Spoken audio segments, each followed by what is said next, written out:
Emergency heating options. Let's talk about it. Hey everyone, Morgan here. So I'm going to quickly go through some options here. So this is our pellet stove. I know it's kind of dark. Give me a minute. This is our pellet stove. We've been using this in addition to our oil heat. We have oil heat as our main heat. It's not my favorite.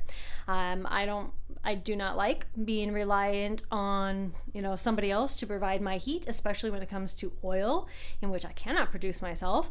Pellets, now you can actually get a little pellet maker to where you can make your own pellets. So if you have a pellet stove and you have a way to power it, because pellet stoves do take power, to basically do everything it does. And I'm going to be doing a test later to see how much power it takes with a generator that I have over here, and I'll show you that later. So our oil heat is on right now. You can hear it. It's pretty loud.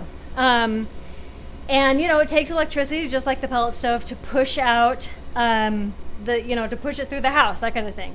And that's, normal, if you have any other type of forced air throughout your house, that's what you're going to have, right? You're going to have it, using electricity. Again, I would like to know how much power that actually uses, because we do have lots of generators, and if we have to use the heat is an essential source for us. We have to have heat here in Alaska. That's like priority number one. Okay, but as far as that, in addition, we have buddy heaters. We actually have 2 of these, and we can take them into the house. They are safe for indoor use. So we can take these into the house and have them. We have hooked this up to a bigger tank, but they also take the smaller tanks. There are even bigger ones than this that take 2 tanks on each side, or 1 tank on each side for 2 tanks. But you can also get a connector to actually hook this up to a larger tank. But we have used the buddy heater. It gets very, very hot. I used to use this exclusively to heat my greenhouse, and it kept it nice and toasty warm in there, and that thing wasn't insulated at all, right? So bring it into a nice insulated house, which that brings me to another point. Insulation. Insulation is one of the biggest things that you want to make sure your house has. Really good insulation. If you don't have good insulation, it's bad in the summer and it's bad in the winter. You're going to be just losing heat and cooling, whatever the case may be. So make sure that your home is well insulated. And if it's not, I would really prioritize that over any other alternative heating options, because you're just kind of wasting fuel and time and anything else, money in some cases, if your home is not well insulated. This is a wall propane heater. Now this does not connect to any electricity, just like the buddy heater does not connect to any electricity, which I love. This one has little feet, so you can kind of carry it around. This is going to be a garage heater until we need to take it inside, and you have to just have plenty of propane. What I like about propane over something like a gas or diesel or something like that is that diesel lasts pretty good, right? Diesel's great. Gas, not so much. Other options, maybe not, like kerosene, has a shorter shelf life, even though propane is great because I can have it in the freezing temps. Now here, in the interior of Alaska, propane, if you're in a really, really cold place, propane is less efficient in negative temps. It will still work, but you're probably going to want to have it in somewhere, insulated, or bury it. A lot of people recommend burying propane tanks to keep it better insulated and working better. But propane is great. This runs hot.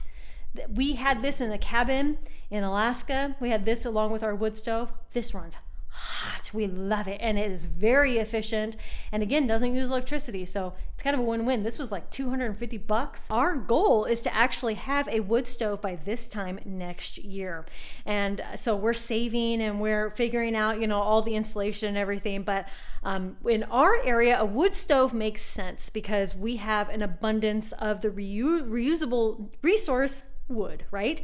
We can chop it. There's people who sell it. There's people on Facebook always giving away wood. I mean, just always. I see it all the time. So, there's lots of places for us to get wood around here and to get a good supply for all of winter, right? A couple other things to think about when it comes to keeping warm is lots of warm gear, okay? All the jackets, all the gear. I posted a funny pic the other day of me with a new jacket, and my husband was like, "You have enough jackets." Listen, we live in Alaska. If you live in a cold place, or even if it just gets to like 20 degrees, okay, that's cold, okay? It's currently 16 degrees here, and it's cold. Listen, there's no doubt about that. If you live in an area that gets any significant winter temps, you need plenty of winter gear, winter socks, layers, synthetics and wools, lots and lots of jackets so you can bundle. And not only that, lots and lots of blankets. Again, wool, lots of blankets, tons of blankets, all the blankets. And then sleeping bags, at least 0-degree sleeping bags. And you could put blankets on top or inside of those sleeping bags for additional warmth. What you're really going to want to do is seclude yourself probably in one area, living area, most likely one bedroom, so that the heat is staying in that one space. You're not trying to heat the entire house, you're just trying to heat one space. And that way, you're all sleeping in the same bed, you're all, all of your body heats are together, you're heating one area, all these other things. Drinking warm liquids is also going to be a really good idea. Alternative cooking sources like a Coleman stove so you can warm up some water. I have tried the bottles of water, the warm bottles of water, and like put them at your feet or something. I tried it while camping once. It did not work at all, not even a little bit. It was a complete failure. I don't know who's getting this to work, but if you want to try it, be my guest. Try lots of different ways. Back in the old days, they used to put coals under the bed, all these other things. Get creative, figure out what's going to work best for you and your family. But the more options, the better. The more layers in your plan, the better. The more ways to keep warm, the better. Okay. Bundle up, get all the sleeping bags, get all the different types of fuel sources and heating options, and keep yourself warm during the winter months. And oh my gosh, how could I forget the hand warmers? Those little hand warmers that you put in your gloves, you can put in your boots, those little hand warmers.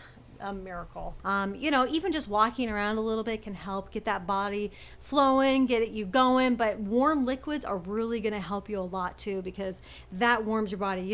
When you first take that sip of hot coffee or hot tea or whatever it is, and your body starts feeling nice and warm, yeah, that's the effect that you want. So even just warm water is going to be better than nothing at all. But don't forget to stay hydrated. Even if you're cold, you need to stay hydrated, especially in the winter, especially year round. Okay, stay hydrated. Drink lots of water year round, all the time. Okay, thank you all so much for watching. Conquer Tomorrow by Preparing Today. Talk to you later. Bye.